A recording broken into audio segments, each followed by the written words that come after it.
Breaking, নবম pay scale কবে লাগু হবে, রিপোর্ট আসছে কবে? এইমাত্র যে খবর এলো তা লাখ লাখ কর্মচারীর ভাগ্য বদলে দিতে পারে। অন্তর্বর্তী সরকার বসার পর এটাই প্রথম বড় পদক্ষেপ। নতুন পে স্কেল কমিশন গঠন করা হয়েছে। জাকির আহমেদ খানকে প্রদান করে এই 7 সদস্যের এই কমিশন এখন কাজ শুরু করে দিয়েছে। কিন্তু সবচেয়ে বড় প্রশ্নটা এখনও বাকি, নবম পে স্কেল কবে থেকে লাগু হবে? কমিশনের রিপোর্ট আসবে কবে? জানুন বিস্তারিত। সরকারি কর্মচারীরা কতদিন ধরে অপেক্ষায় আছেন? 7 বছর। 2015 সালের 8ম পে কমিশনের রেকমেন্ডেশনেই এখনও চলে সরকারি বেতন কাঠামো। সর্বনিম্ন বেসিক বেতন 8,250 টাকা, সর্বোচ্চ 78,000 টাকা।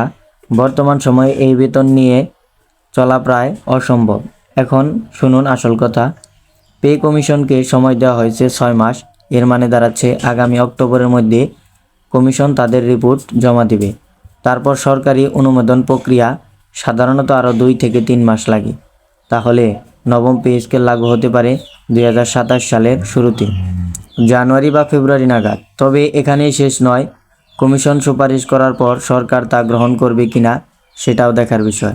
এর পিছনে আছে আরও বড় কারণ, বর্তমানে মূল্যস্ফীতি আকাশ ছোঁয়া। নিত্য প্রয়োজনীয় দ্রব্যের দাম বেড়েছে কয়েক গুণ।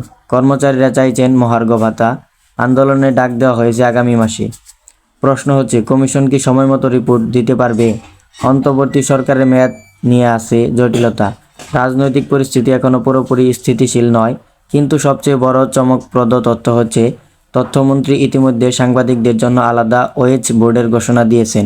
এটা প্রমাণ করে সরকার বেতন সংস্কারে সিরিয়াস।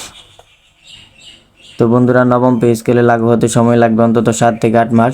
তবে কমিশনের কাজ দ্রুত এগুলে সময় কমতেও পারে। ভিডিওটি ভালো লাগলে লাইক করুন, শেয়ার করুন এবং চ্যানেলটি সাবস্ক্রাইব করুন। এবং নবম পে স্কেলের বেতন কমিশন বা নতুন পে স্কেল সম্পর্কিত সকল ধরনের আপডেট নিউজ পেতে আমাদের এই ভিডিওতে একটি লাইক, একটি কমেন্ট করে চ্যানেলটি সাবস্ক্রাইব করে দিবেন, যাতে করে আমাদের চ্যানেলের সকল ভিডিও আপনারা সবার আগে পেয়ে যান।